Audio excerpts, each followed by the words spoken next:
जोरदार ताली बजाएं। पवित्र परमेश्वर पिता, हम धन्यवाद देते हैं प्रभु यीशु, तू अपनी कीमती लहू हम सबों के लिए बहाया ताकि हम पवित्र बन सके, सिद्ध बन सके और पिता से हमारा मेल मिलाप हो सके। हम अपने आप कुछ नहीं कर सकते और ना अपनी प्राणों को बचा सकते, परंतु आपने हमारे लिए बलिदान, हमारे अपराध, हमारी गुनाहों को आपने कर दिया और पिता आपने पवित्र लहू बहाया। प्रभु यीशु, हम धन्यवाद देते हैं। तेरे लहू से हमें मुक्ति मिलती है, तेरे लहू से हमें शांति मिलता है, तेरे लहू में सामर्थ्य, तेरे लहू में चंगाई, तेरे लहू में पवित्रता, तेरे लहू में परमेश्वर आपके परिवार का एक सदस्य बनता है। धन्यवाद देते प्रभु यीशु, धन्यवाद देते हैं।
पिता परमेश्वर, हम धन्यवाद देते हैं, आपकी स्तुति महिमा करते हैं। दयालु और कृपालु परमेश्वर, सर्वशक्तिमान परमेश्वर पिता, हम धन्यवाद देते हैं तेरे पवित्र देह के लिए, जो हर एक पापी के लिए, पूरे जगत के लिए उन्हें अपने शरीर को बलिदान किया। इससे बढ़कर कोई बात नहीं हो सकती। हमारे पवित्र लहू बहा हमारे लिए, हमारे पापों को साफ करने के लिए। प्रभु यीशु तेरी महिमा करते, धन्यवाद देते इस सभा के, तेरे चरणों पर रखते, तेरी इच्छा अनुसार बातें करते प्रभु यीशु, धन्यवाद देते यीशु मसीह के नाम से मांगते हैं। कलीसिया में आप सभी का स्वागत है। और हमारे बीच में आज कोई पहली बार आए हैं, कोई नहीं है, एक जोरदार और ताली बजाइए।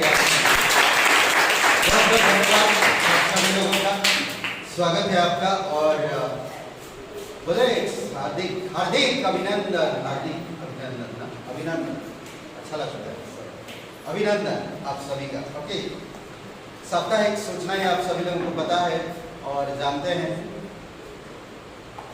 रविवार को 11 बजे यहाँ पर सभा है, 11 से लेकर 1 बजे तक, 11 बजे, 11 बजे, ठीक है, रविवार को।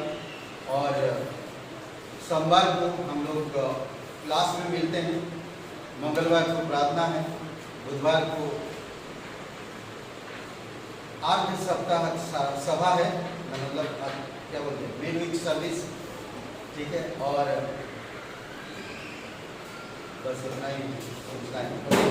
और कुछ है, बस इतना ही वचन है यहाँ पर, यूहन्ना 4:14, परंतु जो कोई उस जल में से पिएगा जो मैं उसे दूंगा, वह फिर अनंत काल तक प्यासा ना होगा, वरन जो जल मैं उसे दूंगा वह उसमें से एक सोता बह जाएगा, जो अनंत जीवन के लिए मरता रहेगा। क्या होगा?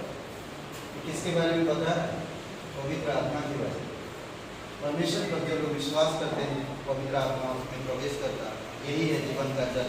ओके, साप्ताहिक मिशनरी, साप्ताहिक मिशनरी या परिवार, सीमा जी उनके लिए प्रार्थना करिएगा। इस सप्ताह उनके पिताजी नहीं रहे, आइए हम थोड़ा सा प्रार्थना करते हैं। ओके, और आगे मिशनरी है पास्टर रोशन मुंबई में, बसा है मुंबई। ओके, परिवारों के लिए प्रार्थना करिए, ठीक है। कुछ लोगों का जन्मदिन है तो आप देख सकते हैं। ओके, आइए हम लोग थोड़ा प्रार्थना करते हैं। दीक्षा एडमिट है, इसके लिए प्रार्थना करते रहिए लगातार। और सीमा जी के परिवार की प्रार्थना करते हैं। पवित्र महान और सर्वशक्तिमान परमेश्वर पिता, हम आपके चरणों पर आते हैं। अभी इसी समय सीमा जी के लिए प्रार्थना करते हैं। प्रभु यीशु उनके परिवार को आप हौसला बढ़ाओ, आप सांत्वना दो बेटा, उस घर में, उस परिवार में आपकी उपस्थिति, आपकी शांति, आपका प्रेम और आपकी आनंद। हम जानते हैं ऐसे सिचुएशन में खड़े होना या स्थिर होना बहुत मुश्किल होता है। सीमा जी अपने पिता को खोया, मतलब कि आप नहीं रहे उनके साथ, उनकी माता जी के लिए, उनकी सिस्टर, उनके सभी लोगों की हम प्रार्थना करते हैं आपकी अनुग्रह, आपकी दया है, तो धन्यवाद देते हैं पिता। हम प्रार्थना करते हैं गीता जी के लिए जो उनके ऑपरेशन में, प्रभु यीशु आप उनको स्पर्श करो, उनको चंगाई दो, कि जो भी दिक्कतें है पिता सक्सेस हो सके और ठीक हो सके। दिशा के लिए प्रार्थना करते हैं, प्रभु यीशु आपकी अनुग्रह, आपकी दया दीजिए, उसे बुद्धि समझ के साथ तेरे प्रकाशन में अगुवाई करिए। धन्यवाद आज का दिन को इस समय तेरे चरणों पर, और ये प्रार्थना पवित्र सर्वशक्तिमान यीशु मसीह के नाम से मांगते हैं, आमीन। ओके, अभी एक गीत है, उसके बाद फिर कम्युनियन सभा, कम्युनियन है।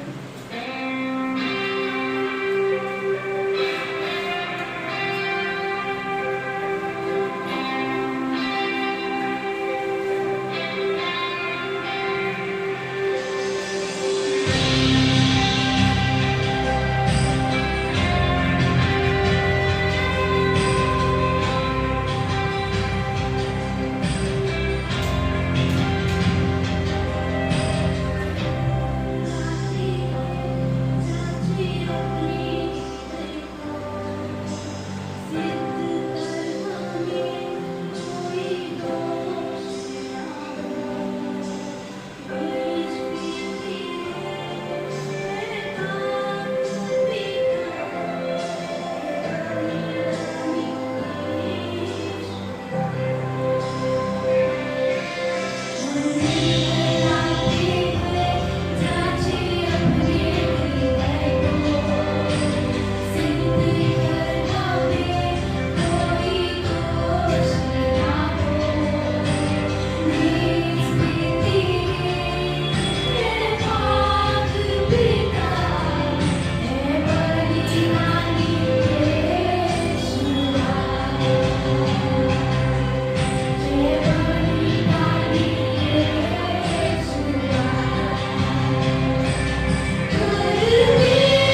विरोधियों की किताब में कहता है, अगर हम अनुचित रीति से लेते हैं तो हम प्रभु से हम प्रभु को नाराज करते हैं और हम उसके विरुद्ध पाप करते हैं। तो इसीलिए बहुत ज़रूरी है कि आपको समझना, ये प्रभु भोज है, वही लोग पार्टिसिपेट करते हैं जो पूर्ण रूप से समर्पित है और प्रभु को फॉलो करते हैं। वही लोग केवल ले सकते हैं, दूसरा लेता है तो वो पाप करता है। इसीलिए अनुचित रीति से प्रभु भोज में शामिल नहीं होना चाहिए। अगर मेरा पूर्ण विश्वास है, पूर्ण रूप से प्रभु यीशु मसीह मेरा उद्धार करता है और मेरा जीवन दाता, मैं उससे कभी पीछे हटूंगा नहीं, तो वही इंसान दे सकते हैं। ठीक है, तो हम लोग 2 वचन पढ़ते हैं, ले लीजिए सब।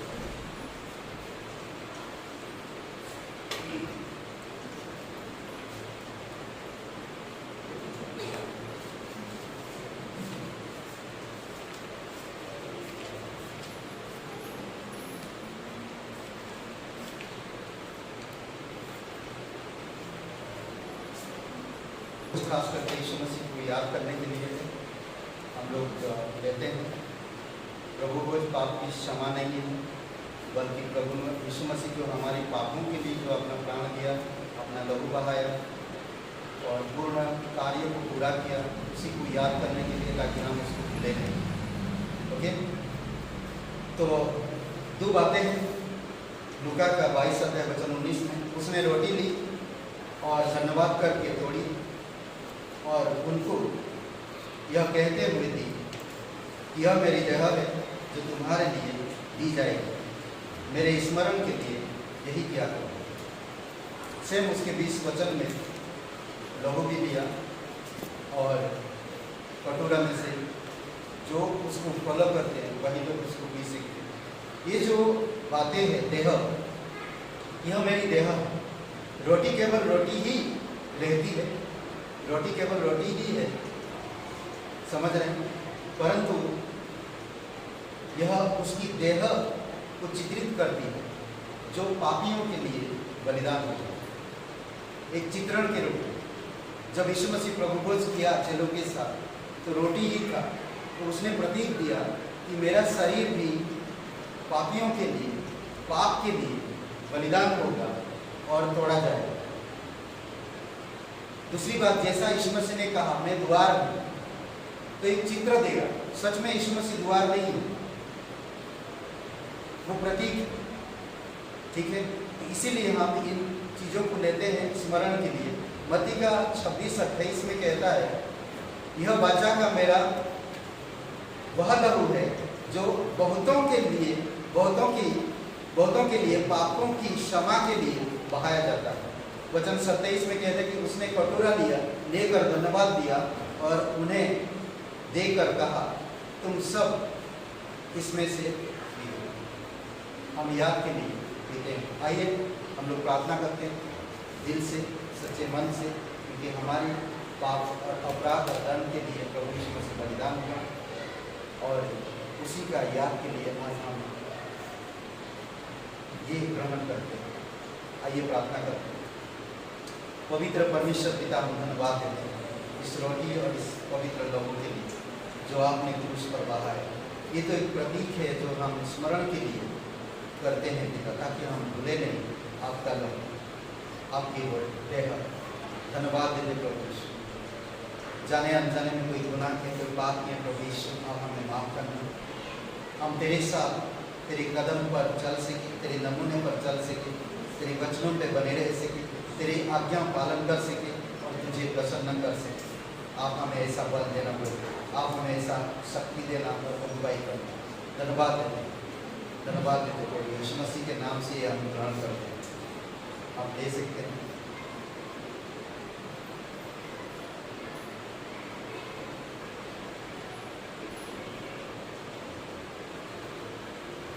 आइए प्रार्थना करते हैं। पिता परमेश्वर, प्रभु यीशु धन्यवाद देते हैं, अपनी महिमा करते प्रभु यीशु, जीवित और पराक्रमी परमेश्वर, सारा महिमा मुझे इस दिन के लिए, इस समय के लिए। प्रार्थना हमारे उद्धार करता है यीशु मसीह के नाम से। आमीन। अपनी बाबा से निकालते हैं मत्ती का 6वां अध्याय और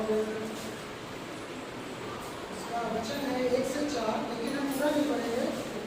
हम आखिरी ताकि तेरा दान गुप्त रहे और तेरा पिता जो गुप्त में देखता है तुझे प्रतिफल देगा। बीते हुए समय में आप सभी लोग कॉन्फ्रेंस में थे, है कि नहीं? और कुछ लोग जो थे वो यहाँ पर मौजूद भी नहीं है।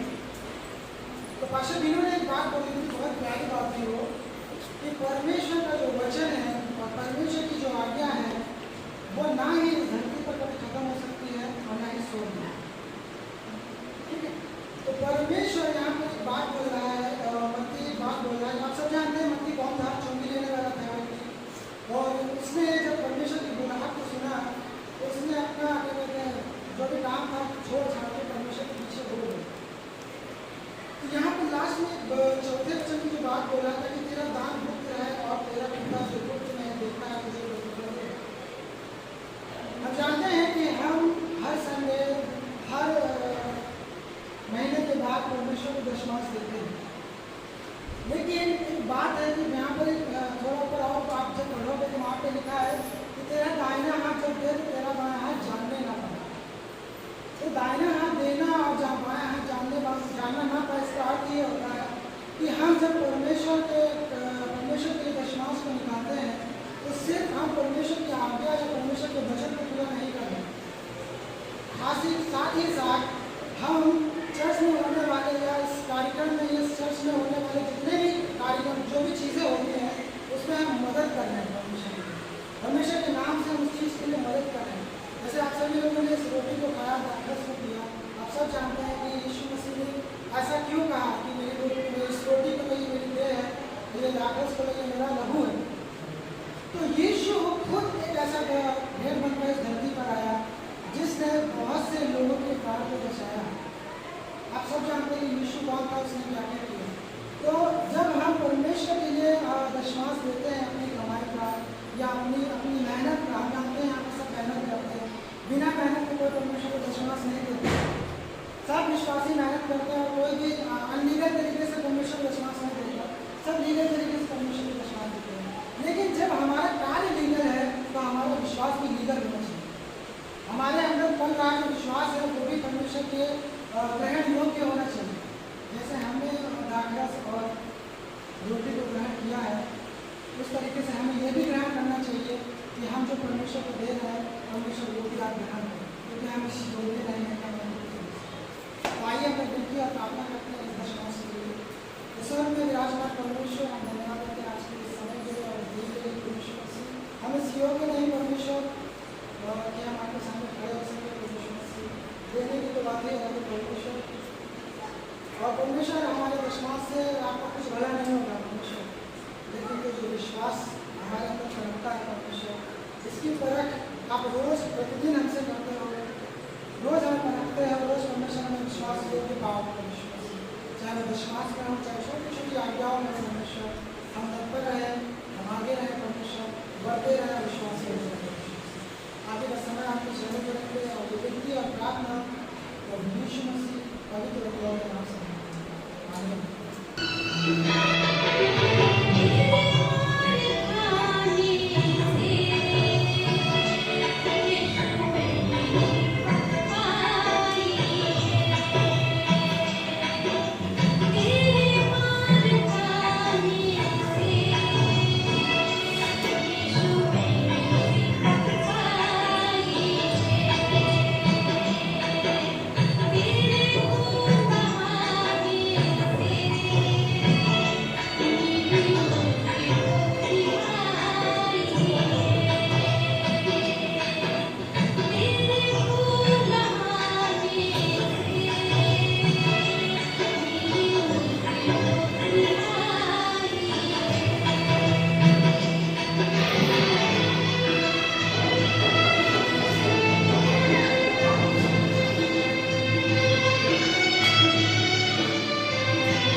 लेता हूँ।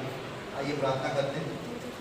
पवित्र महान सर्वशक्तिमान परमेश्वर पिता, हम धन्यवाद देते इस दिन इस समय तेरी दया और तेरी कृपा के अनुसार उपाय कर प्रभु यीशु, तेरे पवित्र आत्मा के द्वारा हमारी समझ को बढ़ा, हमारी सुनने की शक्ति को बढ़ा, और पिता हम तेरे सिद्धांतों में शिष्यता में बढ़ सके। आप हमारी मदद कर दें। धन्यवाद देते हैं यीशु नासरी के नाम से मांगते हैं, आमीन। ओके, तो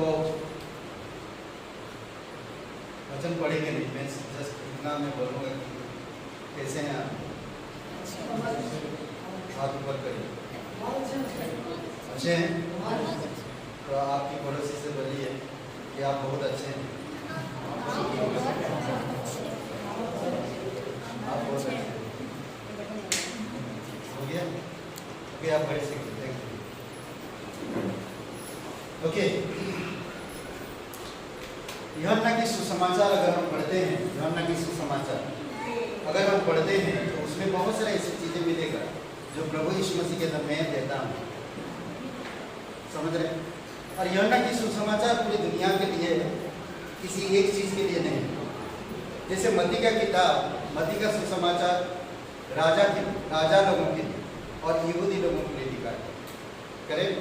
मरकुस का किताब दास के लिए ना लिखा गया, और लूका की किताब मनुष्य का पुत्र किसके लिए लिखा गया? अन्य जाति के लिए, मनुष्य का पुत्र के बारे में बात करें। यूहन्ना का किताब जो परमेश्वर के पुत्र के बारे में बात करें, जैसे हम लोग सुने कि उकाब पक्षी ना उकाब उड़ता है बहुत ऊंचाई पर। ओके, यूहन्ना सुसमाचार में हम देखते हैं यीशु मसीह के बारे में बहुत सारे डिटेल है, कैसा वचन देहधारी हुआ, कैसे वो आपलों के पास आया, आपलों ने कैसे उसको इनकार कर दिया। सुसमाचार की किताब में हम लोग को मिलता है, यूहन्ना की किताब में उसमें एक शब्द मिलता है जो शब्द कहते हैं डीडोमोनी,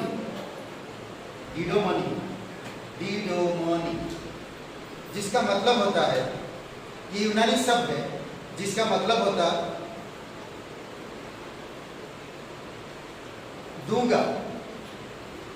दूंगा या दे दिया हूं, दूंगा या दे दिया हूं, या दूसरे एक शब्द का अर्थ किया गया है। समझ रहे हैं? मैं देता हूं, परमेश्वर कहता मैं देता हूं, यीशु मसीह कह रहा मैं देता हूं। यूहन्ना के सुसमाचार के कुछ अनुच्छेदों में जब हम व्यक्तिगत सर्वनाम में यूनानी शब्द को देखते हैं, डिडोमोनी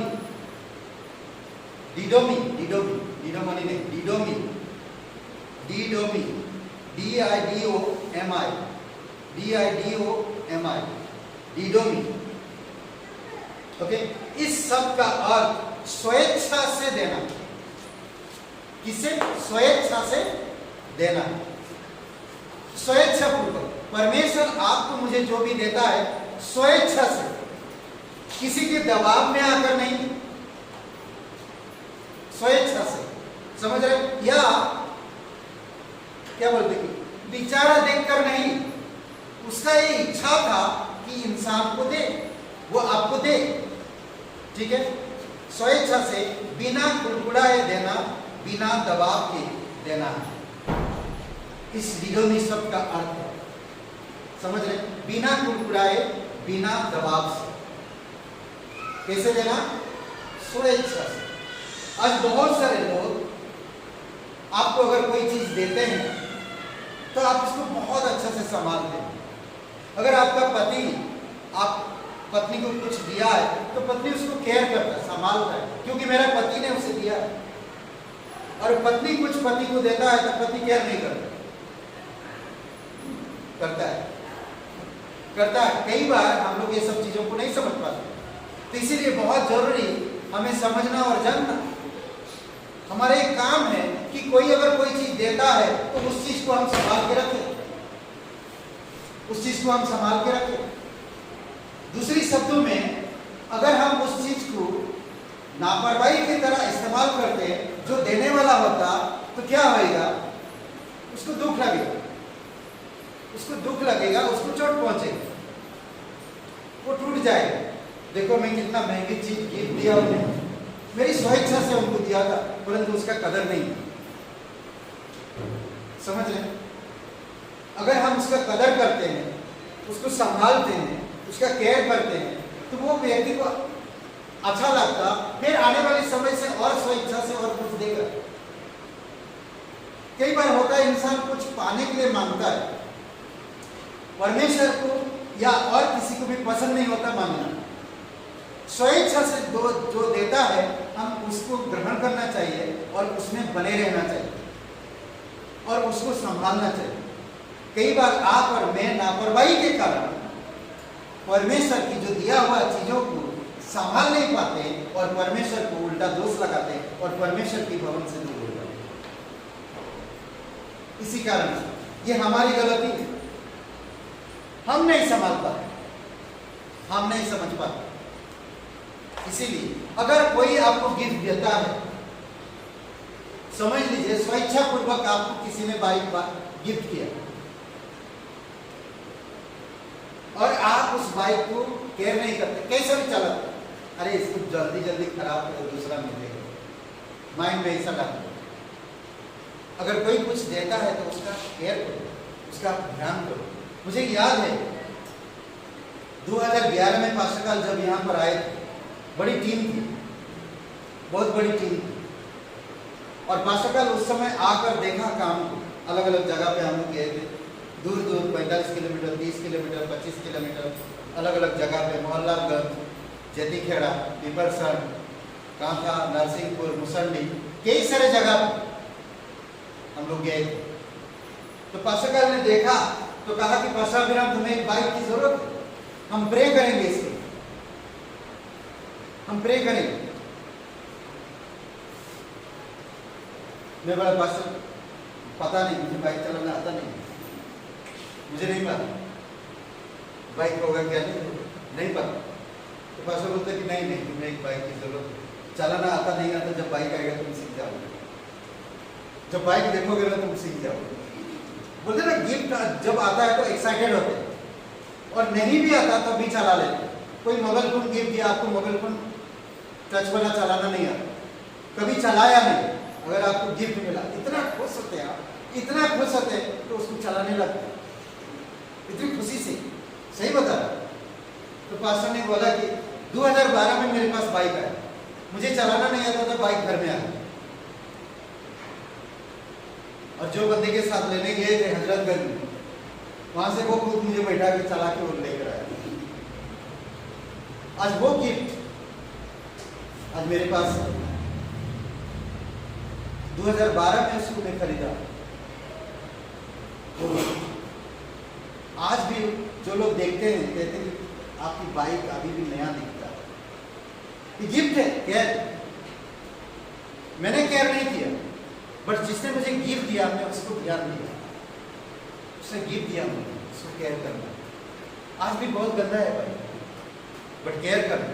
कोई अगर कुछ देता है आप उसको केयर करो। तो परमेश्वर भी जब आप यीशु मसीह पर विश्वास किए हो, आपको परमेश्वर यानी कि खुद यीशु मसीह कई सारे ऐसे चीज आपको दिया है। खुद कहता मैं देता हूं, और उन चीजों को आप ध्यान देना और उन चीजों को आप ध्यान देकर उनको संभालना। मुझे याद है हमारी बच्चा आशीष, वो बार बार कुछ ना कुछ मांगते रहता, और मांग के देता हूं मैं, तोड़ देता। फिर क्या होता, हमारी मैं और मेरी पत्नी का यही आवाज होता, तुमको अब कुछ चीज नहीं मिलेगा क्योंकि तुम तोड़ देते, उसको केयर नहीं करते, उसको ध्यान नहीं रखते।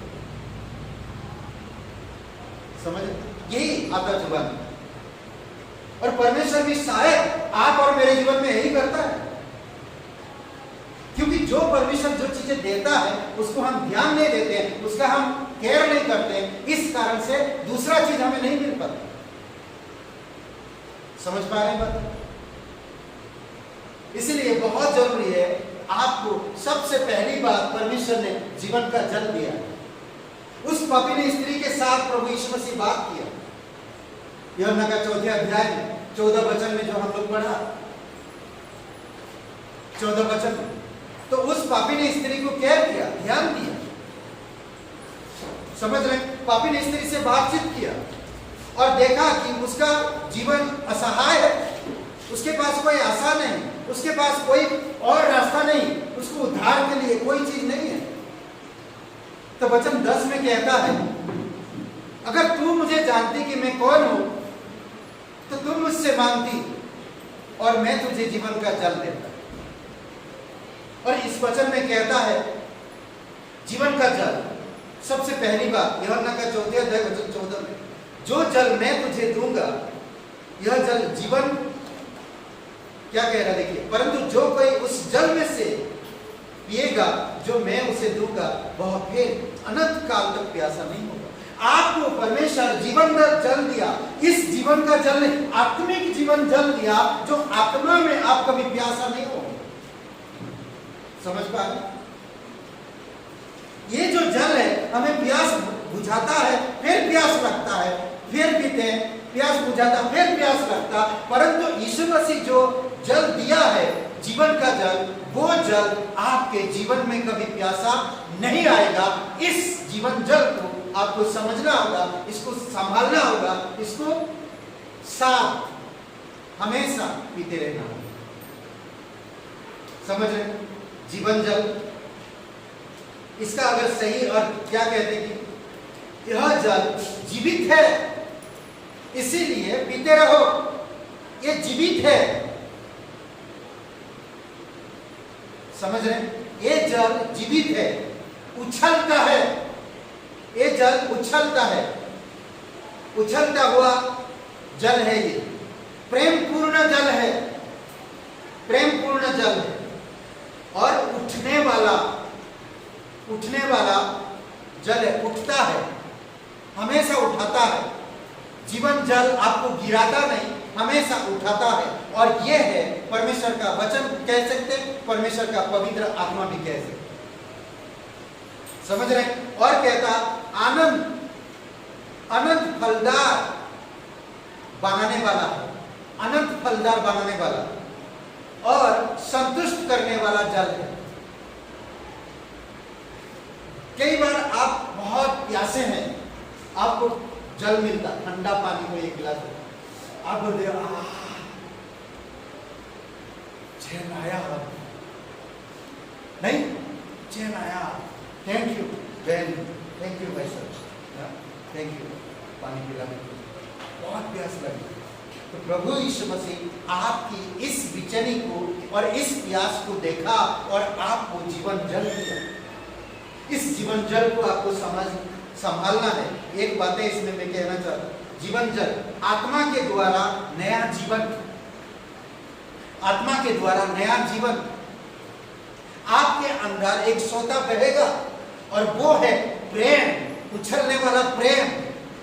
आपका चरित्र, आपका जीवन, आपका भावनाएं, आपका चाल चलन, ये सारी चीजें परमेश्वर की आत्मा के द्वारा बदलते जाता है। और ये सारी चीजें हमारे जीवन में सुखदायक झरने की तरह बहने लगता है।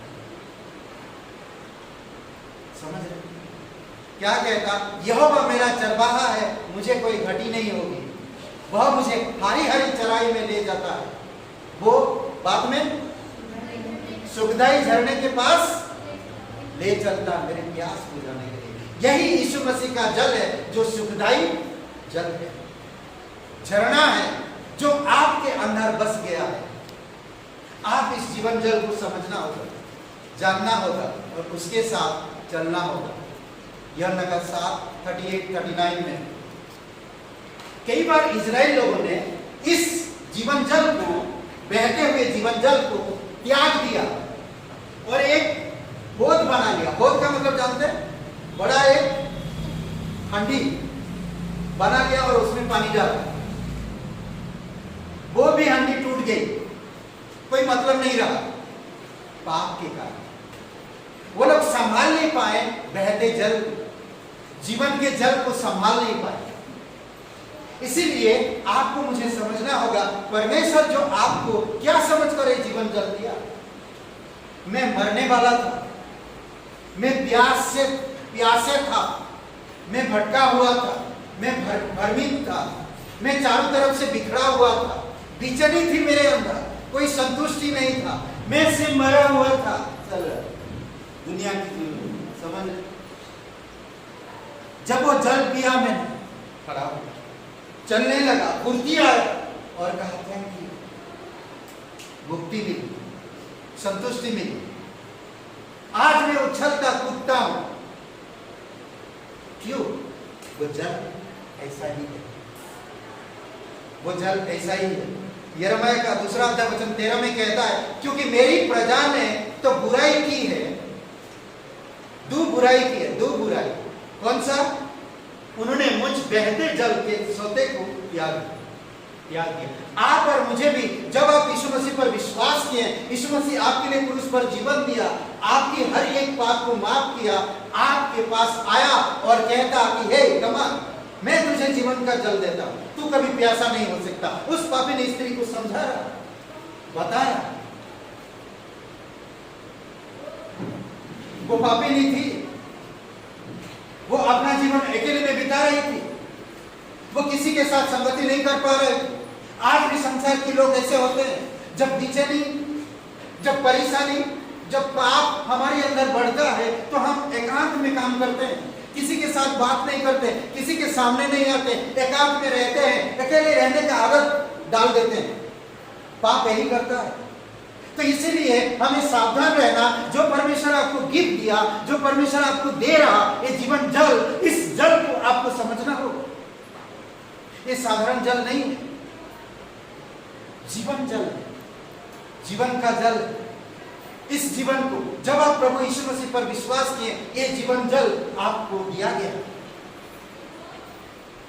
आपके पिताजी आपको एक मोबाइल फोन दिए, उसको आप कितना केयर करते हैं। एक पिताजी मुझसे प्यार करते हैं, इसीलिए वो मोबाइल फोन दिए। आज मैं उसको केयर करूंगा। अगर मैं इसको केयर नहीं करूंगा तो मेरे पिताजी दोबारा नहीं देंगे कोई चीज।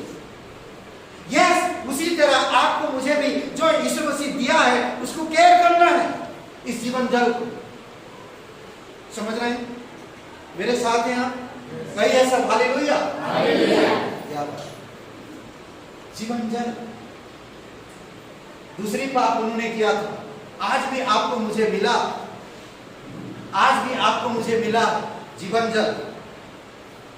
हमें उसको बुराई के कारण बर्बाद नहीं करना। हे फ्रेंड्स, मेरे एक ही चीज कहना आपसे कि आप पकड़े हो जीवन जल, पकड़े हो।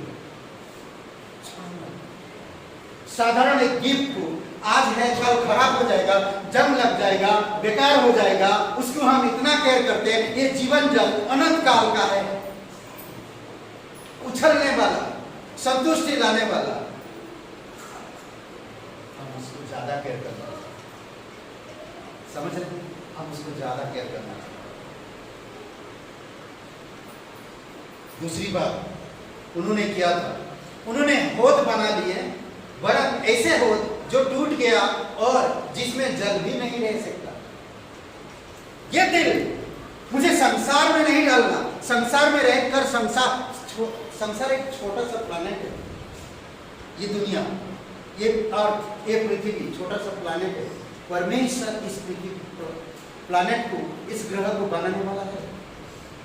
मैं उस परमेश्वर का जीवन जल मुझे ले रहा। वो परमेश्वर जो ये पृथ्वी को बनाया, इस पृथ्वी के सोना चांदी सब कुछ, ये सारी चीजें जो देख रहे हैं, फूल पौधे जानवर, हर एक चीज, मछलियां, समुद्र, सुंदर पहाड़ पर्वत, ये सारी चीज परमेश्वर की दिया हुआ है, आपको इसमें रखा है।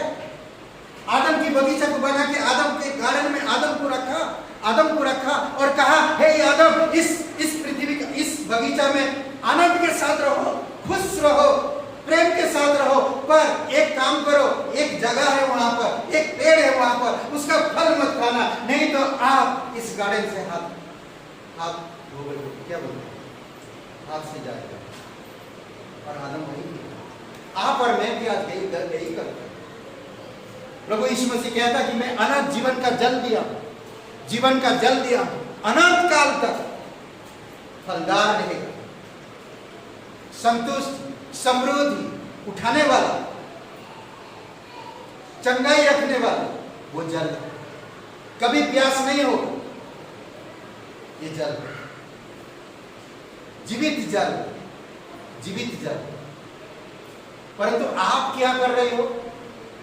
जीवन जल को त्याग कर ना, जीवन जल को त्याग कर आप संसार की सिद्धांत में एक बोध बना रहे हो। बोध का मतलब एक हंडा, वो तालाब भी नहीं बना रहे हो, हंडा, और वो हंडा मिट्टी के और वो टूट जाता है। हम संसार की चीजें इसमें भर रहे हैं, तो क्या होएगा? टूट जाएगा। और टूट जाएगा तो क्या होएगा? वो जल बह गया, वो जल बह गया। जब आप प्यास लगेगा तो आपके पास जल ही नहीं है, जल ही नहीं है। समझ रहे? तो इसमें क्या करें? सावधान रहो। आपको परमेश्वर जीवन जल दिया है, उस जीवन जल जो दिया है उसको संभालो, संभालो परमेश्वर की वचन में, संभालो परमेश्वर की पवित्र आत्मा में, संभालो परमेश्वर की कलीसिया के द्वारा, संभालो अपने आप को, कहीं गिर ना जाए। कभी कभी देखे, मैं ट्रेन में बरेली जा रहा था और एक इंसान मोबाइल में बात कर रहा था, हल्का मोबाइल पकड़ा, बात करते तो हल्का ही पकड़ा, किसी ने धक्का दिया, उसका वो खुद गिर गया, परंतु मोबाइल गिरने नहीं, वो गिर गया, उसको लगा खरोच आ गया, ऐसे स्लिप होकर मोबाइल को पकड़ लिया। बोला भाई मैं गिर जाऊँ, चले जाओ। पूछे भैया मोबाइल को छोड़ देते यार, अपने आप को तो बचाओ। बोलते मोबाइल नहीं खराब करना चाहिए, मैं टूट जाए हड्डी भी मेरा चलेगा, और मोबाइल नहीं टूटना चाहिए, क्योंकि मेरा फ्रेंड ने इसको गिर दिया और ये टूट जाता तो मेरा फ्रेंड नाराज होगा। सोचिए, मैं सुन के हैरान हो गया उसकी बात। अपनी जान भी उस गिफ्ट के लिए, जान भी जोखिम में डालने के लिए तैयार है। और आप और मैं, परमेश्वर यीशु मसीह आपको मुझे जीवन जल दिया, उसके केयर नहीं करते। आप उसका केयर करो, सुरक्षित रहो ना, शांतिपूर्वक रहो, संतुष्टि रहो, समृद्धि। क्या करता है? जल उठाता है। समझ रहे? इसमें यूहन्ना का 10:7 में भी कहता है,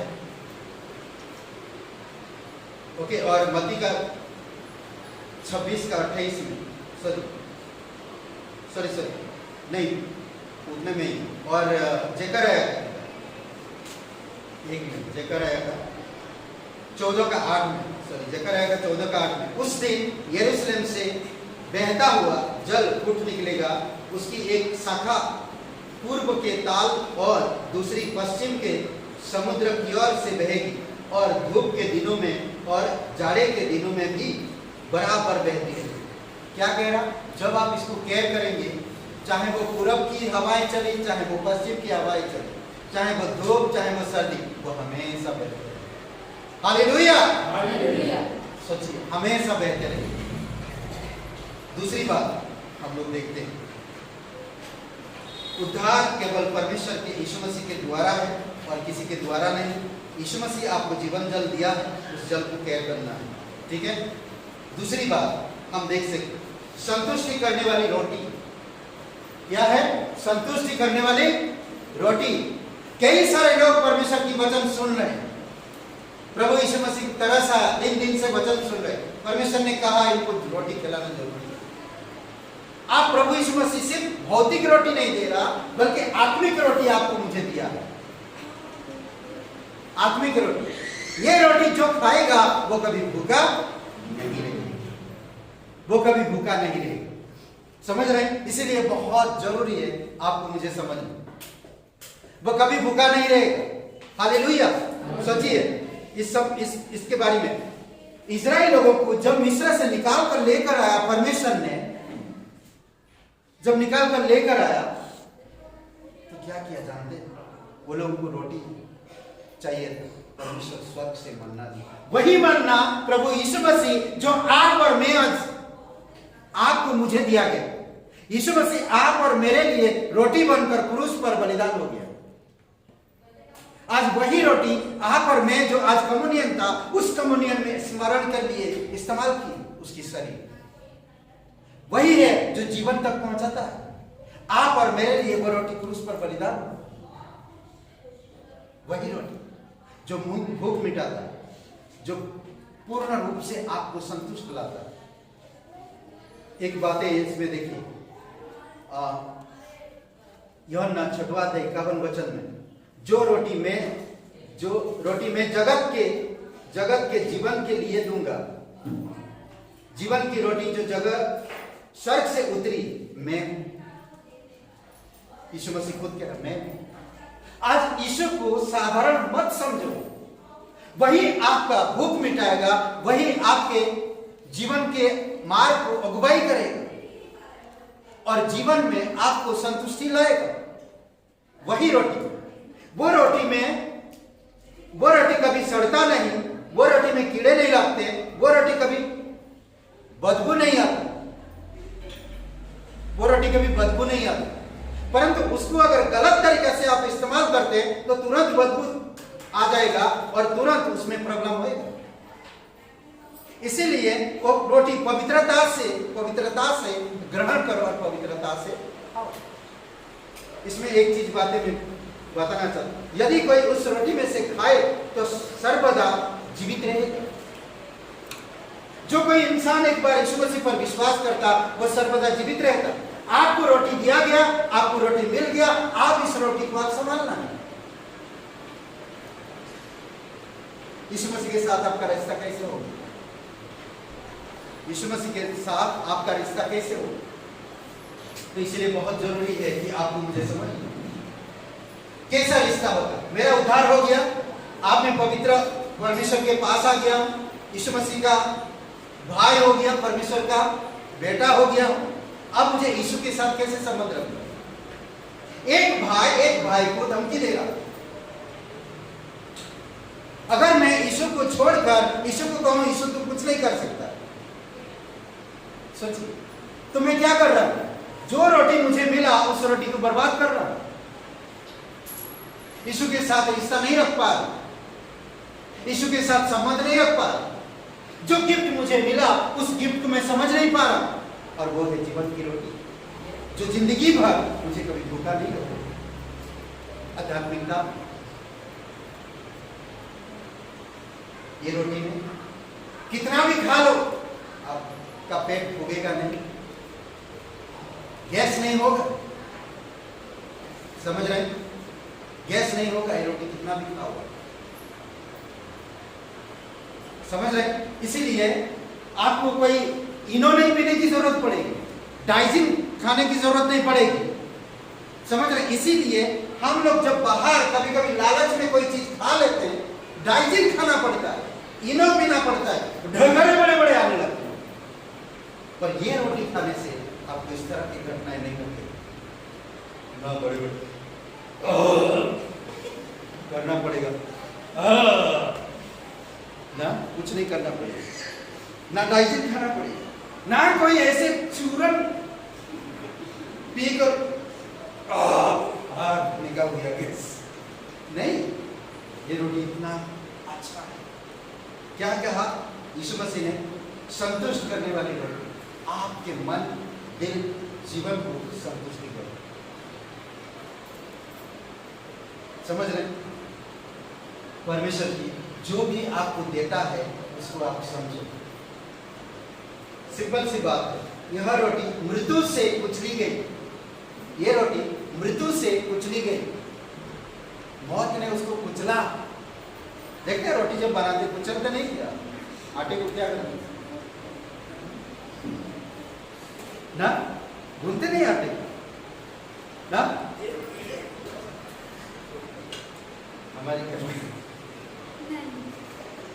हमारे घर में होता है, आटे को जान दो, एक दूसरे का गुस्सा उसी को आटे जब ये हो ना, उसको कुचलना जाता आटे को। अगर आप तंदूरी बनाते हैं देखेंगे, उसको पूरी तरह से ये करके फिर मिक्स कर। सेम यही रोटी कुचली गई, मृत्यु ने उसको कुचला। यह रोटी मृत्यु में कुचली गई, खिलाने में लाभदायक है, तत्व में असली और चरित्र में पवित्र है। तत्व के लिए असली है, ट्रूथ। समझ रहे हैं? और चरित्र में पवित्र है, खाने में लाभदायक है, समझ रहे हैं?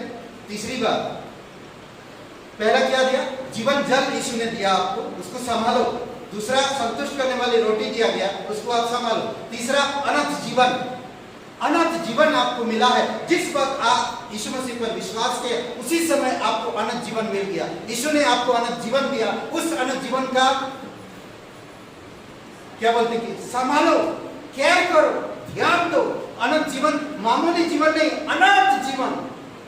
अनंत परमेश्वर ने आपको अनंत जीवन दिया।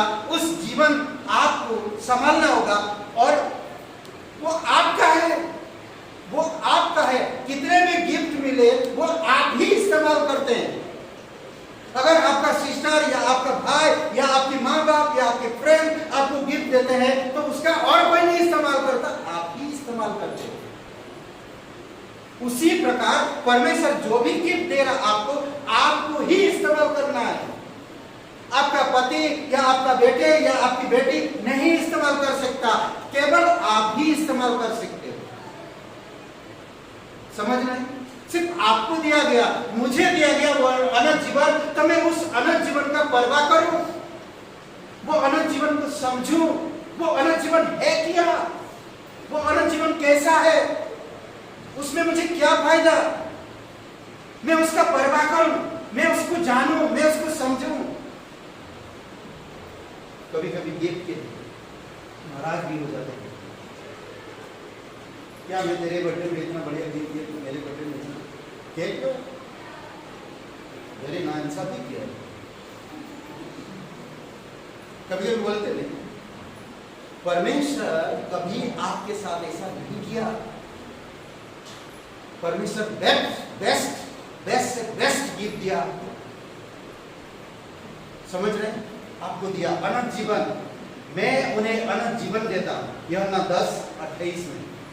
और मैं उन्हें अनंत जीवन देता हूं, वे कभी नष्ट ना होंगे। ये जीवन कभी नष्ट नहीं होगा और कोई उन्हें मेरे हाथ से छीन ना लेगा। कभी वो नष्ट नहीं होंगे और उनके हाथ से कभी कोई भी छीन नहीं सकेगा। ये परमेश्वर की गिफ्ट है, अनंत जीवन। अनंत जीवन मामूली जीवन नहीं है और हर जगह नहीं मिलता।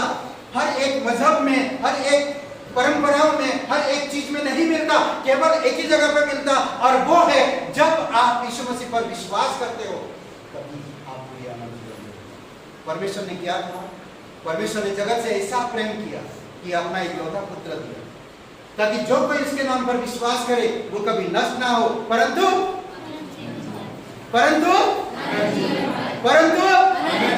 अनंत जीवन पाए। हालेलुया! परमेश्वर ने दिया। जो आज यीशु मसीह पर विश्वास करता है उसके पास क्या है? क्या है? अनंत जीवन है। आज इस अनंत जीवन को नष्ट मत करो संसार की अभिलाषाओं में, संसार की लालसाओं में, आंखों की लालसाओं में, शरीर की लालसाओं में। इसको बर्बाद मत करो, इसको परखो, इसको जानो, उसको समझो, उसको मजबूत करो। इस अनंत जीवन को आपसे कोई छीन नहीं सकता। आप जितना मजबूत कर सकते हैं, केवल एक ही चीज छीन सकता है। जानते हैं क्या? कौन छीन सकता है इसे? नंदिनी बोलो, कौन छीन सकता है? शैतान आपको इस अनंत जगत जीवन से दूर रख सकता है, ताकि इसके बारे में आप ना जाने। समझ रहे? दूसरी बात, उसकी प्रकृति जीवन को देखो। यीशु मसीह की प्रकृति जीवन को देखो। जब इस धरती पर आया कैसा था उसका जीवन? क्या कोई चीज में अभिलाषा था? यहूदा, अगर तू ऐसा कर रहा, अगर तू नहीं छोड़ेगा, मैं तुम्हें बहुत पीटूंगा, मैं तुम्हें श्राप दे दूंगा, ऐसा यीशु ने कभी कहा? वो ऐसे चित्र, ऐसे नमूना, ऐसे चीजों को दिखाए, ऐसे कार्य किया ताकि हम उसके प्राकृतिक जीवन को समझ सकें। समझ रहे? उसकी प्राकृतिक जीवन में जो प्रेम है और समयाबद्ध में शाश्वत समय के अनुसार हम देखते हैं कि वो धरती पर आकर अंधों को आंखें दिया, लंगड़ों को चलाए, गूंगे बहरे बोलने लगे, सुनने लगे, मुर्दों को जिला, उसके स्वभाव चरित्र पापियों को, कोड़ियों को, बीमारियों को स्पर्श किया, छुआ, उनसे प्यार किया और उन्हें प्यार दिया और उनको जगाया और उनको अनंत जीवन की रास्ता को दिखाया। सोचिए थोड़ी समय के लिए। दूसरी बात वो कहता है अनंतकालिक होना चाहिए, अनंतकालिक होना चाहिए। आपको परमेश्वर यीशु मसीह पर जब आप विश्वास करते हैं, मैं एक पापी हूं, पाप के कारण मैं अनंत काल को नहीं पहचान सकता, अनंत जीवन को नहीं जान सकता, मैं एक पापी हूं, पाप की सजा मेरा यीशु मसीह ने क्रूस पर उठा लिया। आज मैं जब आप यीशु मसीह पर विश्वास करता हूं, वो मेरे पापों के लिए क्रूस पर बलिदान हुआ, जो पाप के कारण मैं अनंत जीवन में नहीं जा सकता था, प्रभु यीशु मसीह वो पाप का दंड अपने ऊपर लेकर दंडित हुआ और मुझे अनंत काल का जीवन दे दिया। आज इस अनंत काल का जीवन जो मिला है, तो इसको केयर करो, संभालो। कैसे संभालो? बाइबल स्कूल में, संगति में, प्रार्थना में, बाइबल पढ़ने से, संगति करने से, कई सारे ऐसी चीजें हैं जो अनंत जीवन को मजबूत बना सकते। समझ रहे? ये असली जीवन, अनंत जीवन जो आपको दिया गया। सबसे पहले क्या? जीवन का जल दिया जो आपको अभी प्यासा नहीं होगी। जीवन संतुष्ट करने वाली रोटी दिया, जो रोटी वो खाएगा वो कभी भूखा नहीं रहेगा। अनंत जीवन दिया जो कभी नष्ट नहीं होगा। समझ रहे? चौथी बात, योग्य उदाहरण। एक उदाहरण दिया, आपको एक उदाहरण दिया, और वो उदाहरण क्या जानते हैं? क्या उदाहरण? कोई बता सकता है उदाहरण क्या? हर समय कोई ना कोई चीज को आप देखकर फॉलो करते हैं। आज बाल की स्टाइल यहां से उड़ा दिए, यहां से उड़ा दिए, एकदम बारीक कर दिए, वहां पर लंबा रख दिया। किसने किया था सबसे पहले? उसी को देखकर तो फॉलो किए। आज नौजवान, कई बार आप कपड़े का जो स्टाइल मारते हैं तो कहीं ना कहीं आपने देखा, तभी तो स्टाइल मारते, नहीं तो नहीं मार सकते। उसको कहते हैं उदाहरण। मैंने उसको देखा इसलिए नहीं। समझ रहे? हर एक चीज देखा देखी में बनता है। तो यीशु भी वही बात आपको बता रहा और वही चीज दे रहा। मैं एक उदाहरण बनकर दिखा दिया, नमूना दिया। मैं तुम्हें एक नमूना दिया, उसके अनुसार तुम भी चलो, तुम भी करो। समझ रहे? ये नमूना क्या है देखते। नमूना क्योंकि 13:15 में, यूहन्ना 13:15 में, क्योंकि मैंने तुम्हें नमूना दिया है कि जैसे मैंने तुम्हारे साथ किया, तुम भी वैसे ही किया करो, तुम भी वैसे ही किया करो। यानी कि ये चीज अनुकरण करने के लिए वह हमारा नमूना है और उस शैली की नकल करने के लिए सामर्थ्य, उस शैली की नकल करने के लिए सामर्थ्य। अगर हम उसके जैसा चलेंगे तो हम सामर्थ्य प्राप्त करेंगे। हम भी एक नमूना बनेंगे। नमूना मतलब उदाहरण, एग्जाम्पल हम बनेंगे। जब हम आपका एग्जाम्पल कोई फॉलो करेगा। अभी मैं देखा बहुत सारे लोग एक दूसरे को देखकर दुनिया में सीखते हैं, फॉलो करते हैं। उसी प्रकार हमें यीशु को देखकर फॉलो करना चाहिए, उसकी नमूना में, उसकी उदाहरण में बढ़ना चाहिए। समझ रहे हैं?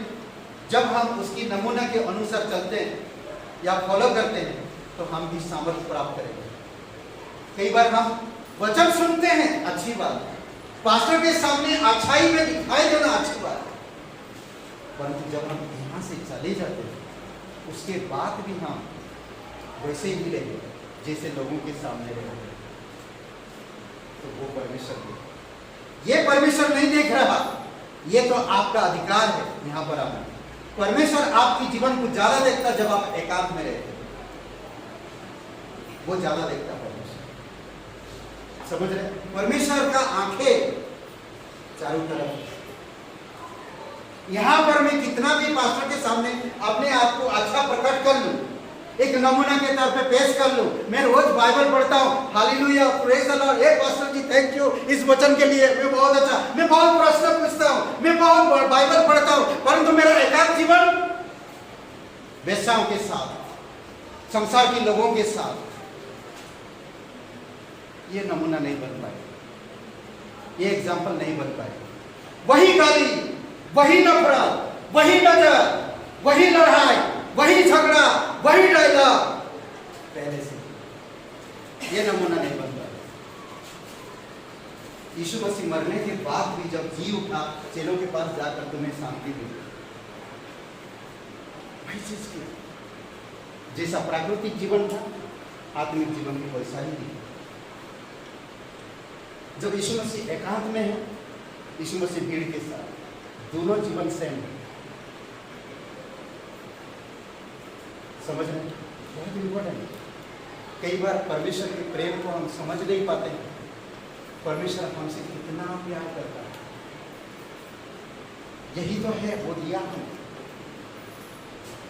मैं तुम्हें एक नमूना दिया हूं, मैं तुम्हें एक एग्जाम्पल दे रहा हूं, उस एग्जाम्पल के अनुसार तुम जीवन व्यतीत करो इस धरती पर, क्योंकि जैसा मैंने जिया वैसे तुम जियो।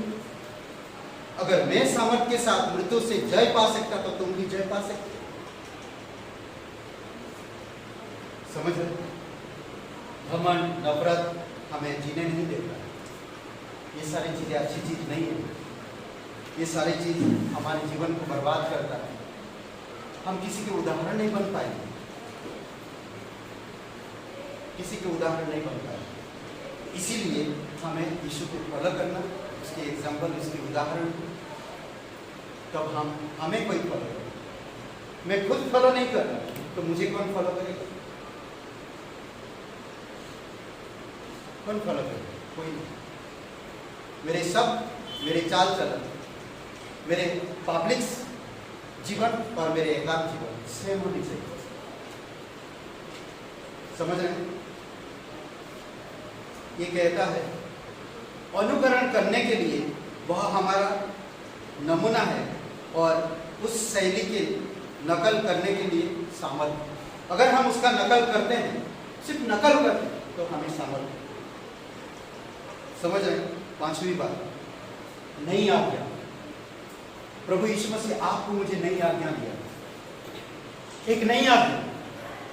समझ रहे? एक नई आज्ञा दिया, हमें उस नई आज्ञा को समझना है, जानना है। 13 अध्याय यूहन्ना का 13 अध्याय वचन 34 में, मैं तुम्हें एक नई आज्ञा देता हूं। ये परमेश्वर दे रहा, ये यीशु मसीह आपको दिया है, जीवन का जल दिया है, संतुष्ट करने वाली रोटी दिया है, अनंत जीवन दिया है, एक नमूना, एक उदाहरण, एक एग्जाम्पल दिया है। आप एक नई आज्ञा दे रहा, और ये नई आज्ञा कैसा है? मैं तुम्हें एक नई आज्ञा देता हूं कि एक दूसरे से प्रेम रखो, जैसा मैंने तुमसे प्रेम रखा वैसे ही तुम भी एक दूसरे से प्रेम रखो। एक आज्ञा दिया है, मुझे एक आज्ञा मिला, अगर मैं इस आज्ञा को तोड़ रहा हूं तो मुझसे मूर्ख व्यक्ति और कोई नहीं। समझ रहे? परमेश्वर मुझे एक आज्ञा दिया और मैं उस आज्ञा को तोड़ रहा हूं, तो क्या मैं उसके प्रेम में बने रहूंगा? नॉट पॉसिबल, हो ही नहीं सकता। इसका आदम और हवा, खूबसूरत बगीचा, पर उसने आज्ञा तोड़ा, बगीचा से बाहर। तो आज कितना भी कोशिश कर, परमेश्वर सच्चा, वो जीवित परमेश्वर, वो जानता है। हम उसकी आज्ञा के अनुसार चलते हैं, पाप नहीं करते हैं, तो हम एक दूसरे को समझ पाएंगे, एक दूसरे को प्यार दे पाएंगे, एक दूसरे को उठाएंगे, एक दूसरे को बढ़ाएंगे। घटाएंगे नहीं, बढ़ाएंगे। जो आज्ञा मानता है वो प्रेम परमेश्वर के प्रेम में बना रहता है, जो आज्ञा नहीं मानता वो परमेश्वर के प्रेम से बाहर है, उसके अंदर परमेश्वर का प्रेम नहीं। तो आपको ये समझना होगा। आप बाइबल पढ़ो, आप वचन पढ़ो, आप परमेश्वर की आज्ञा मानो। आपको एक आज्ञा दिया गया, सोचिए, आपको कोई छोटा सा गिफ्ट देगा, सिंपल से, ठीक है, शर्ट का बटन देता है, ना मतलब कुर्ते का, क्या बोलते हैं, पायजामा बोलते, पायजामा क्या बोलते हैं, क्या वो कुर्ता, कुर्ता का बटन देता है सोने का, कीमती है भाई। तो आप केयर नहीं किया, 2 बटन खो गया, 1 बटन तो आधा सीना दिख रहा, कैसा लगेगा? अच्छा नहीं लगेगा। मतलब भाई छोटा चीज है पर कीमती तो था, पर मैं उसका केयर नहीं किया, यही हालत। इसीलिए आप किसी को दिखा सकते हैं तो आप उसके जैसा ढूंढते हैं कि मिल जाए, उसमें लगा सके ताकि हम उसका जैसा दिख सके, तो आपको वैसे नहीं मिलता। समझ रहे? कई बार हम परमेश्वर की आज्ञाओं को भी इसी प्रकार से टाल देते हैं और हम वैसे कहने लगते हैं, करने लगते हैं जैसा परमेश्वर नहीं। परमेश्वर को वैसे नहीं चाहिए, परमेश्वर जैसा कहता है वैसे आप करो और उसके प्रेम में बने रहो। समझ रहे? ये जो आज्ञा है, ये कहता व्यवस्था परमेश्वर ने दिया था ताकि हर एक इंसान व्यवस्था को, व्यवस्था हमें सही रास्ता नहीं दिखा पाए, सही प्रेम नहीं करा पाए, परंतु व्यवस्था की अपेक्षा अनुग्रह ऊंचे स्तर पर उठाता है। आज आप अनुग्रह में हो, अनुग्रह में हो, अनुग्रह कभी किसी को धमकाता नहीं, अनुग्रह कभी किसी को नफरत नहीं करता, अनुग्रह कभी किसी को इनकार नहीं करता, अनुग्रह कभी किसी को अलग नहीं रखता, अनुग्रह कभी किसी को दिखाता नहीं, अनुग्रह कभी किसी से घमंड नहीं करता। अनुग्रह हमेशा एक समान माप के साथ जीवन व्यतीत करता है। यह अनुग्रह। आप अनुग्रह में हो, आप व्यवस्था में नहीं हो। प्रभु यीशु मसीह का आज्ञा क्या है? एक दूसरे से प्रेम। ये कठिन काम नहीं है, पर आप और मेरे लिए कठिन है। जो मुझसे प्रेम करता मैं उससे प्रेम करता। अरे वो पापी भी करते हैं, संसार के लोग ऐसे। तो तुम में और उनमें क्या फर्क रह गया? कोई फर्क रह गया? यहाँ पर आकर मैं वचन सुनता हूँ, परमेश्वर की उपस्थिति में आता हूँ, लोगों के सामने मैं एक विश्वासी कहलाता हूँ, तो मैं एक दूसरे से प्रेम नहीं कर पाता, तो मैं काहे का विश्वासी? कैसा विश्वासी? वो तो विश्वास किया ही नहीं, किसी को दिखाने के लिए आता है अपने आप। तो परमेश्वर की बात नहीं सुनता। अनुग्रह हमेशा दूसरों को उठाता है, अनुग्रह हमेशा दूसरों का केयर करता है, अनुग्रह दूसरों को हमेशा समझाता है, अनुग्रह दूसरों को बढ़ाता है। समझ रहे? प्रभु यीशु मसीह का अनुग्रह आपको मुझे छुआ, अनुग्रह के वजह से विश्वास के द्वारा आपका उद्धार हो गया। अनुग्रह के वजह से आप पास हो गए। सोचिए, फेल आदमी पास हो गए अनुग्रह की वजह से। तो इसीलिए बहुत जरूरी आपको मुझे समझना।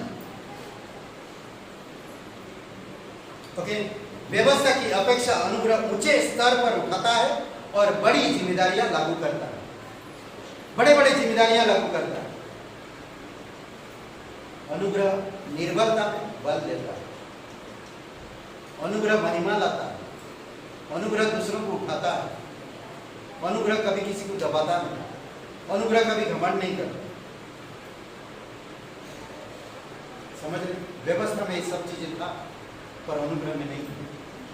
अगर परमेश्वर हमें एक नई आज्ञा दिया है तो हमें उस नई आज्ञा के अनुसार अनुग्रह में जीवन व्यतीत करना चाहिए। समझ रहे हैं? मेरी शांति, प्रभु यीशु मसीह ने कहा मेरी शांति, संसार की शांति नहीं, मेरी शांति मैं तुम्हें दूंगा। उसने मुझे शांति दिया, अब मुझे क्या करना चाहिए? यीशु का शांति मिला मुझे, पर मैं संसार की छेनी हथौड़ी लेकर अपने आप को छेदता रहता हूं, दिमाग में छेदता हूं ना, रास्ता नहीं है। दिमाग में छेदता हूं ना, संसार की चीजें लेकर मेरे दिल खराब करता हूं, मेरे मन खराब करता हूं, मेरे जीवन खराब करता हूं संसार की चीजों से। परमेश्वर ने क्या कहा? मेरी शांति में तुम्हें। क्या हुआ? मैं संसार में भ्रमण कर रहा हूं, अशांत मेरे गया, मुझे शांति नहीं मिली, संतुष्टि नहीं मिली, बेचैनी हो रहा हूं, बेचैन रह रहा हूं, बर्दाश्त नहीं कर पा रहा हूं। क्यों मालूम? क्योंकि हम परमेश्वर की शांति को केयर नहीं की।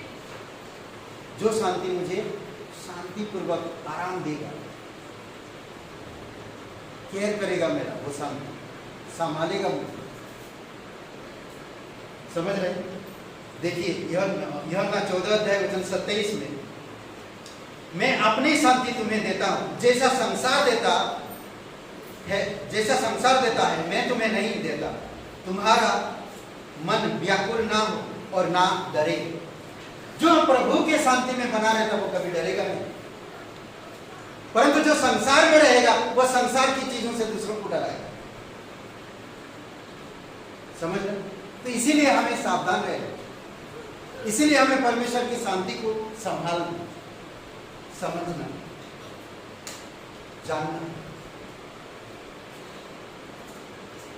समझ रहे? प्रभु ने आपको शांति दी, यीशु मसीह ने अपना शांति दिया, अपना शांति।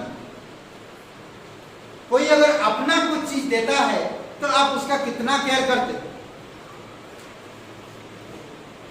ना? कोई अगर आपको एक पर्स देता है उसका केयर करते। मेरा फ्रेंड ने एक पर्स दिया, अपना पर्स मुझे निकाल के दे, मैं उसका केयर करूंगा। अपना चीज कोई अगर देता है आप उसका ध्यान देते, पर जो ध्यान नहीं देता वो केयरलेस इंसान ना। केयरलेस मतलब क्या बोलते? केयरलेस इंसान, केयरलेस क्या बोलेंगे? केयरलेस, लापरवाह व्यक्ति, मूर्ख कैसे? मूर्ख है ना। कोई कुछ देता है उसका कदर नहीं करता तो वो मूर्ख ही है। ओके, मेरी शांति, ये शांति क्या करता? देखिए, जो शांति वह छोड़ता है वह मरने वाले की पोपटी है। जो शांति वो छोड़ता है वो मरने वालों के लिए पोपटी है। पोपटी का मतलब संपत्ति, पॉवर्टी ना, भक्ति है, भक्ति। समझ रहे? जो मरने वालों, जो शांति वो देता है वो मरने वालों के लिए क्या है? संपत्ति। खानदानी बोलते, खानदानी वो क्या होता? वो शांति में। आप बेचैनी में नहीं है, दर्द में नहीं है ना, वो अशांति में नहीं है, आप वो शांति से ले, उसका हक है, वो संपत्ति है उसका।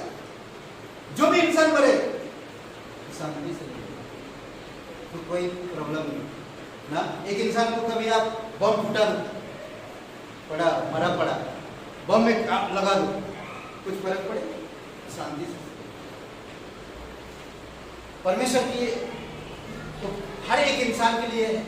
अगर आप उसको लात मारो, अगर आप एक ऐसा बैठा हुआ इंसान को लात मारो तो देखो अशांति हो जाएगा वहां पर तुरंत। परंतु एक मरा हुआ इंसान क्या है? मारो उसको शांति से, कितना भी मारो शांति से, तो वही कह रहा, वो संपत्ति है उसका, शांति से देखो। समझ रहे? अब दूसरा पॉइंट में, जो शांति वह देता है वह जीवते प्रभु का इनाम है। जो शांति वो स्वयं दिया वो इनाम है, आपको और मुझे मिला। एक तो शांति हर एक इंसान के लिए जो मृत्यु में उनको एक विरासत में मिलता है, परंतु जो शांति आपको मुझे मिला और वो शांति यीशु मसीह ने खुद आपको और मुझे दिया है। ये विरासत में हमें नहीं मिलेगा, ये यीशु ने हमें दिया है। समझ गए? समझे क्या नहीं समझे? ये हमें विरासत में नहीं मिला, ये हमें यीशु ने दिया। और इस शांति को मुझे गंवाना नहीं। ये शांति चिरस्थायी है, ये शांति कभी समाप्त नहीं होती है। ये शांति चाहे मैं कहीं भी चला जाऊं, शांति को अगर मैं अकेले में बैठा हूं, बेचैनी में हूं, चारों तरफ से दुश्मन घेरे हुए हैं, तब भी ये शांति मेरे अंदर बल संभालता है। समझ रहे हैं? ये शांति किसका शांति? यीशु का शांति। इस शांति को संभालो, इस शांति को संभालो। समझ रहे? कितने सारे कुछ दिया है यीशु मसीह, नहीं? मैं देता हूं, उसने दिया है, क्या ये केयर कर पा रहे हैं? संभालो इन सब चीजों।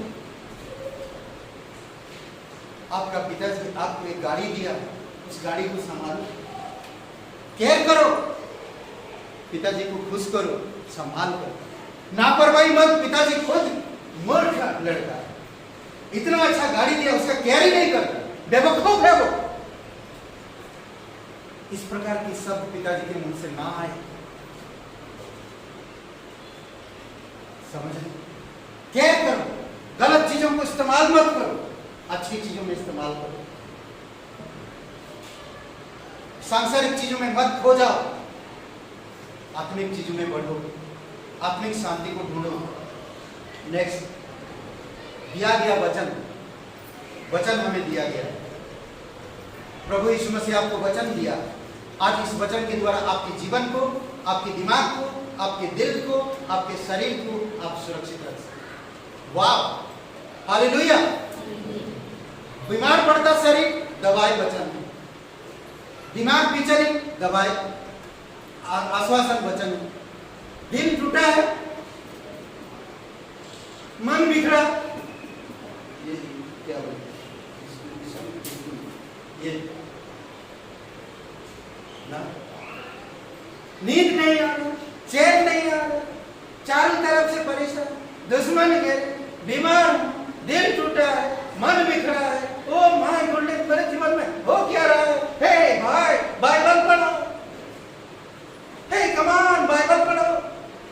बाइबल आपको विचलित दूर करेगा, आपके टूटे मन को जोड़ेगा, आपको हिम्मत बढ़ाएगा, आपके जीवन में खुशी और प्रसन्नता उत्पन्न करेगा। कम ऑन, रीड इट, पढ़ो बाइबल।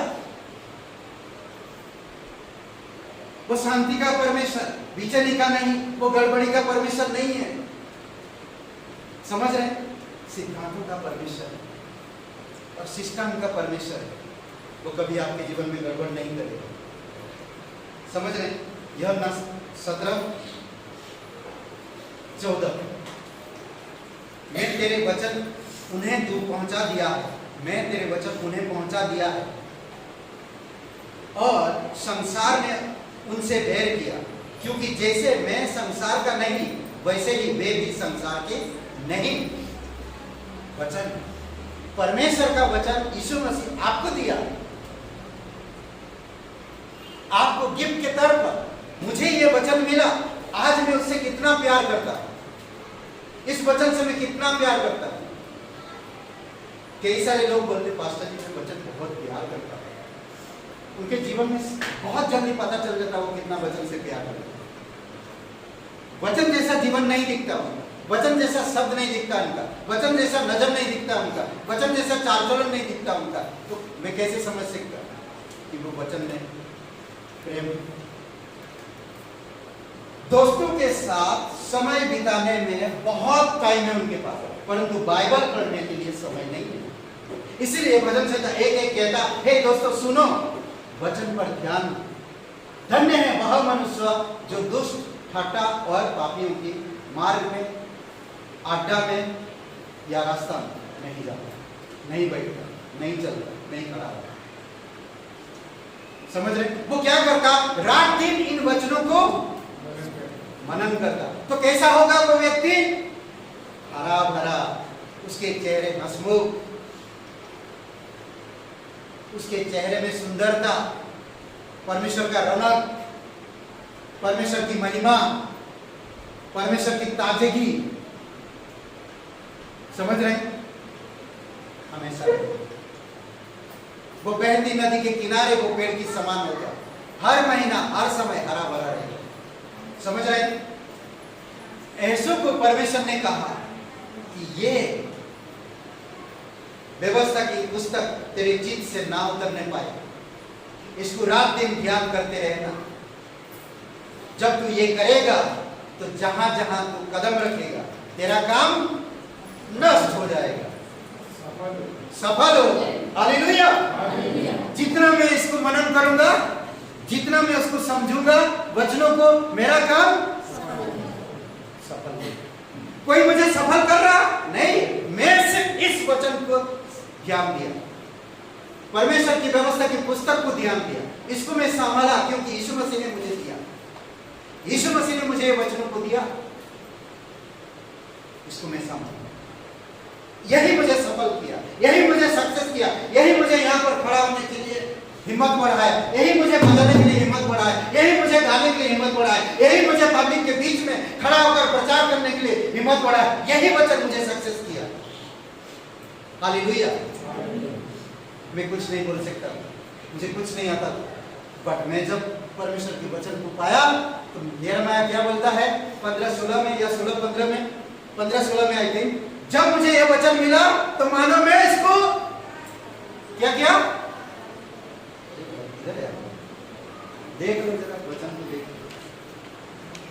जब मुझे यह वचन मिला मानो मैं उसको खा लिया। हालेलुया। सेब की तरह मुझे मिला और मैंने खाया। अब मैं तुम्हें बताऊंगा कितना अच्छा है, मैंने खाया, ये वचन मीठा है, ये वचन बुद्धिमान है, ये वचन समझदार है, ये वचन पवित्र है, ये वचन जीवित है, मुझे मालूम है, मैंने खाया। समझ रहे हैं? ओके, आखिरी पॉइंट इसमें थोड़ा मैं बता रहा वचन क्या करता, देखिए, और एक 2 पॉइंट मैंने लिखा है इसमें, मैं अभी बंद करेगा।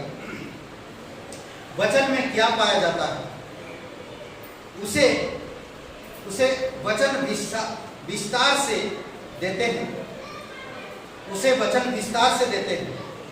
वचन प्रेम का प्रकाशन है, वचन विश्वास का नींव है, आशा का जीवन, दास का अधिकार, दास को अधिकार बनाना, संतों को पवित्र करने वाला, तीर्थ यात्रियों का पुष्टिकर, प्रभु की प्रतिज्ञा और विश्वासियों का नियम है वचन। समझ रहे? फिर से मैं बता दूं, फटाफट लिखिएगा, आप जल्दी चलें, सीरियस मत करिए। वचन में क्या पाया जाता है, उसे वचन विस्तार से देते हैं। वचन प्रेम का प्रकाशन, विश्वास की नींव, आशा का जीवन, दास का अधिकार, संत को पवित्र करने वाला, तीर्थ यात्रियों का पुष्टिकर, प्रभु की प्रतिज्ञा और विश्वासियों का नियम। हालेलुया। समझ में आया? लिख लिए? नहीं लिखे कोई बात नहीं, YouTube चैनल देखिए, लाइक करिए। क्या करना? करते रहिए, आप सुनो मत, लाइक करो, सुनो मत, लाइक करो। समझ रहे? लाइक करो, लाइक। आखिरी पॉइंट, दी गई महिमा, जो पिता पुत्र के पास महिमा है, वही महिमा यीशु ने आपको मुझे दिया। कितनी गौरव की बात है, कितनी सम्मान की बात है। जो महिमा पिता ने पुत्र को दिया था, पुत्र ने आपको और मुझे दिया, ताकि पिता पुत्र की महिमा के साथ आप भी उस महिमा के भागीदार बन सकें। समझ रहे? कितने भी अच्छा मेरे रिश्तेदार हो जाए, फिर भी हम उनको कम मानते हैं। कितने भी करीब रिश्तेदार हो जाए, फिर भी हम उनको कम मानते हैं। प्रभु यीशु मसीह आपको मुझे कम कभी नहीं आका, वो हमेशा पिता के साथ रखा, हमेशा पिता के साथ रखा, पिता के साथ आपको जोड़ा हमेशा। और ये भी कहता कि मैं पिता का जो महिमा मुझे मिला, जो पिता और मेरा महिमा था, उस महिमा को मैं तुम्हें दूंगा, ताकि हाँ हमारी महिमा में तुम भी महिमान्वित हो जाओ। समझ रहे? ये है 22 वचन में, यूहन्ना 17:22। वह महिमा जो तूने मुझे दी, मैंने उन्हें दी है। वह महिमा जो तूने मुझे दी, मैंने उन्हें दी है, कि वे वैसे ही एक हो जैसे कि हम एक हो। पराया समझा इसका? तो आप इतने लापरवाही कैसे हो सकते हैं हम, कि मैं परमेश्वर की महिमा को खो दूं? मुझे इस महिमा को पकड़ के रखना है, संभाल के रखना है, मुझे कहीं खोना नहीं इस महिमा को, मुझे पूर्ण रूप से संभालना है। समझ रहे?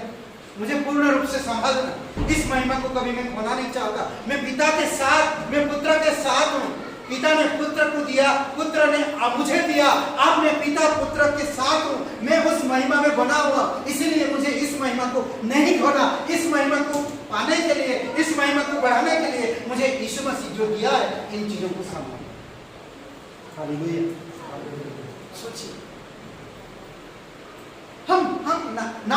बच्चे नहीं है हम, जो पिताजी ने गिफ्ट दिया और उसको पटक के तोड़ दिया। ये प्रभु यीशु मसीह हमें दिया है, इन चीजों को संभालना है हमें। इन चीजों के द्वारा आपका जीवन प्रभावशाली होगा, आप समझदार होंगे, आप प्रकाशमान होंगे, आपको समृद्धि होगा, आप सफल व्यक्ति बनेंगे, एक ऐसे विश्वासी जो सफल नहीं। हम देखे कई बार मेरा बेटा आशीष बढ़िया कार एक महंगा, एक दिन बहुत पापा गले लगाया, चुमा दिया मुझे, किस दिया मुझे, कितना अच्छा लगा मुझे उसका प्यार देखकर। मैं बोला वाह। दूसरे दिन गाड़ी उसका लाइट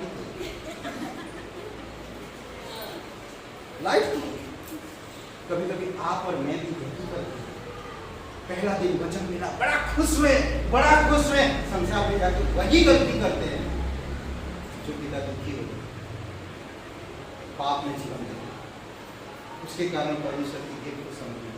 आमेन। यीशु ने दिया, उसको संभालो और संभालना सीखो, दूसरों को दो। आइए आंखें बंद करिए और हम प्रार्थना करें।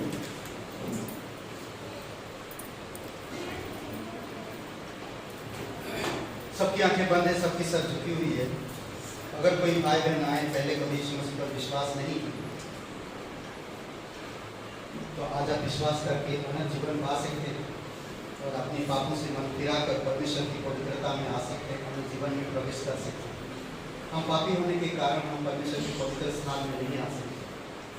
परमेश्वर की क्षमा आपके साथ है। प्रभु यीशु मसीह आप और मेरे लिए क्रूस पर जीवन दिया, कब्र में गया, तीसरे दिन मरे हुए से जी उठा। इसका क्या मतलब है?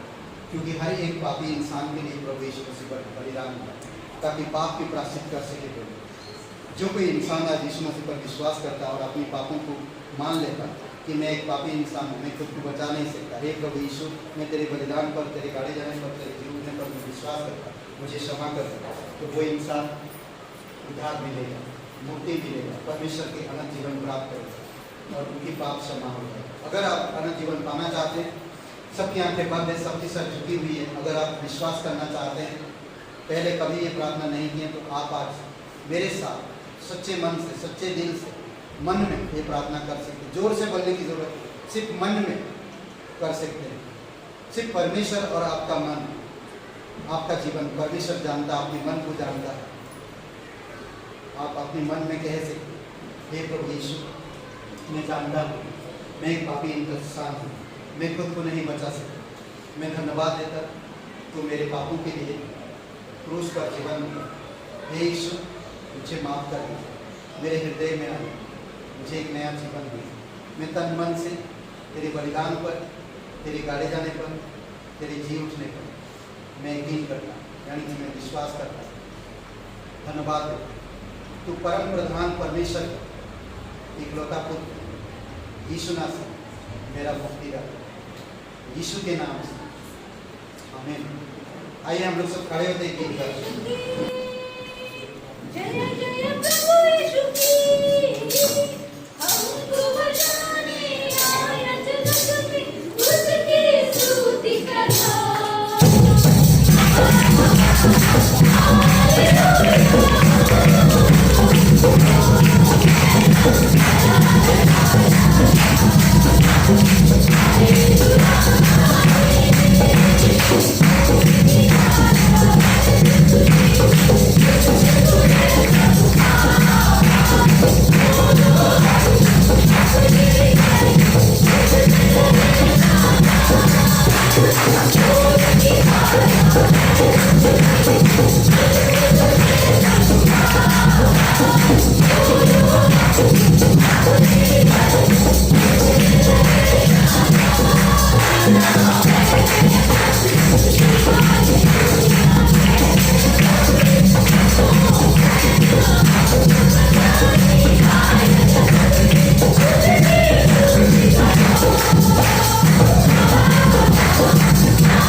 Hallelujah.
धन्यवाद देते हैं।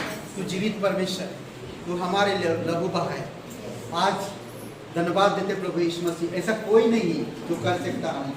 आप हमारे लिए जो किया, कोई ऐसा नहीं जो कर सकता हमारे लिए। इसलिए प्रभु तेरी महिमा करो। जीवित और पराक्रमी परमेश्वर, सारा आदर सारा महिमा हम तुझे देते। हमारे पापों को माफ किया, हमें नया जीवन दिया, हमें इतना सारे सब कुछ दिया।